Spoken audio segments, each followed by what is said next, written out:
A gaida Malam Musa ɗan shiga mai naman saniya. Nama zalla gare shi babu kashi ko da kaɗan. Naman saniya ga Musa ɗan shiga. Musa abu rebin nan ne.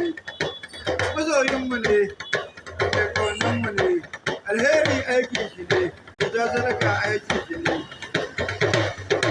Taimakon al'umma na shi ne Malam Musa shiga. Malam Musa shiga ya san arziki mai abun arziki. Wanda ya san harkar arziki shi ake ma harkar arziki. Musa shiga. Alherin aikin bawa Allah shi ta kawo shi. Sharrin bawa Allah kare ka Malam Musa shiga. Ka yi biyayya ka samu